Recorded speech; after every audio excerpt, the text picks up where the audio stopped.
Hi everyone! Welcome back to our YouTube channel. Today, we're diving into the wisdom-packed pages of Think Like a Monk by Shetty. If you've ever wondered how to cultivate inner peace, clarity, and purpose in a chaotic world, this book has some incredible lessons to offer. In this video, I'm going to break down the key concepts and actionable steps from the book so you can start living a more mindful and meaningful life. Let's get started.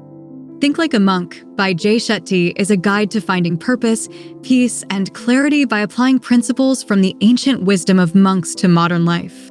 Shetty, who spent years as a monk before becoming a motivational speaker, shares practical advice and exercises to help people live more meaningful, balanced lives. Introduction: Shetty Journey. Shetty starts by sharing his own story.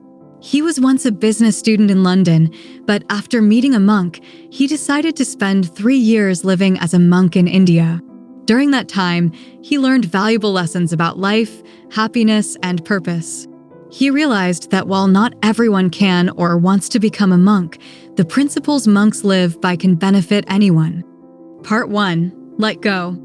This part of the book is about letting go of the things that hold us back, such as negative thoughts, unhealthy comparisons, and material attachments. Chapter 1. Identity. Letting go of who you think you should be. Many of us live our lives trying to meet others' expectations, whether it's family, society, or social media. Shetty explains that we need to shed these false identities and discover who we really are. He emphasizes the importance of understanding our values and aligning our lives with them. Start by identifying what you truly value in life, like honesty, compassion, etc. Then, assess whether your daily actions reflect those values. If they don't, make adjustments to live more authentically. Chapter 2. Negativity. Letting go of negative thoughts. We all have negative thoughts that can hold us back. Shetty explains that these thoughts come from our fears and insecurities. He suggests that by becoming aware of these thoughts and challenging them, we can reduce their power over us. Practice mindfulness to become more aware of your negative thoughts. When you notice them, ask yourself if they are really true or just fears. Replace them with positive affirmations or constructive thoughts. Chapter 3. Fear. Letting go of fear. Fear is one of the biggest obstacles in life. It stops us from taking risks and trying new things. Shetty discusses how monks face their fears by understanding them and not letting them control their actions. Identify your biggest fears and write them down. Then, break them down into smaller, manageable parts. Take small steps to face those fears, rather than avoiding them. Chapter 4. Intention. The power of intention. Many people act without clear intentions, which leads to unfulfilling lives. Shetty emphasizes the importance of setting intentions based on your values. When your actions are driven by positive intentions, they lead to better outcomes and more satisfaction. Before starting any task, take a moment to set a clear intention. Ask yourself why you are doing it and what you hope to achieve. This makes your actions more purposeful and aligned with your values. Part 2. Grow. This part focuses on cultivating positive habits, developing resilience, and finding purpose. Chapter 5. Purpose. Finding your purpose. Purpose is what gives life meaning. Shetty explains that purpose is often found in service to others. By focusing on how you can contribute to the world, you find a deeper sense of fulfillment. Reflect on your strengths and passions, and think about how you can use them to help others. Volunteering or mentoring can be a great way to start living with purpose. Chapter 6. Routine. The power of routine. Monks live by strict routines, which help them stay focused and disciplined. Shetty argues that having a daily routine can help anyone reduce stress, increase productivity, and maintain balance in life. Create a morning and evening routine that includes activities that nourish your mind, body, and spirit, like meditation, exercise, or reading. Stick to this routine to build discipline and structure in your life. Chapter 7. The Mind.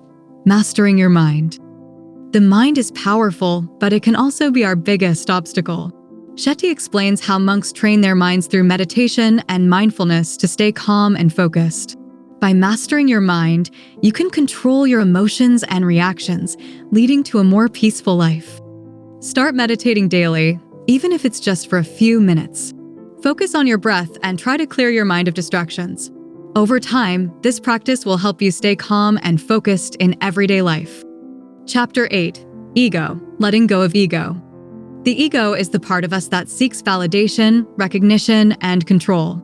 Shetty explains that letting go of the ego leads to true contentment and inner peace. Monks practice humility and detachment from the ego to stay grounded and compassionate. Practice humility by doing things that don't involve recognition or praise. For example, help someone without telling anyone or spend time listening to others without interrupting or giving advice. Part 3.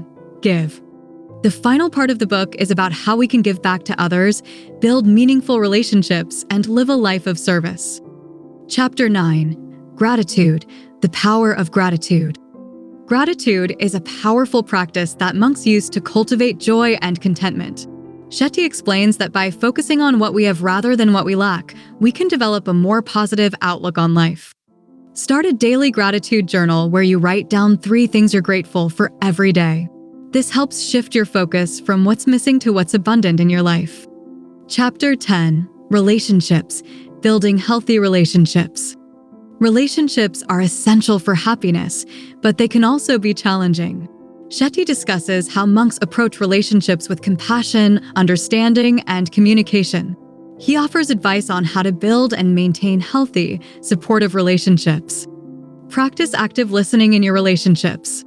Instead of thinking about what you'll say next, really listen to what the other person is saying. This builds deeper connections and understanding. Chapter 11. Service. Living a life of service. The ultimate goal of life, according to Shetty, is to serve others.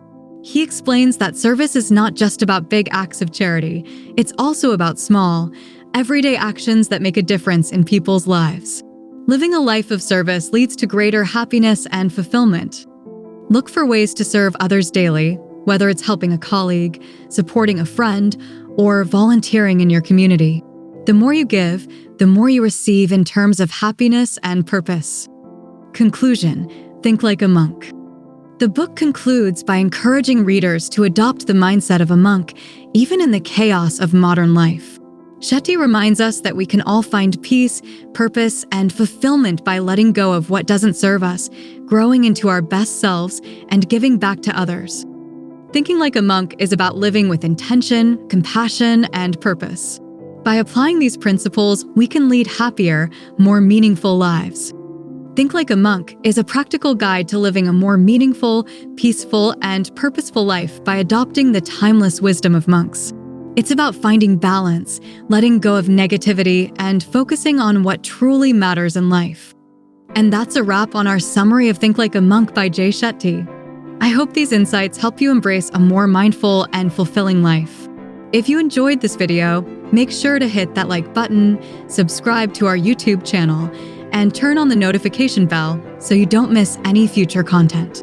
Let me know in the comments below which part of the book resonated with you the most or what book you'd like me to cover next. Thanks for watching, and I'll see you in the next video.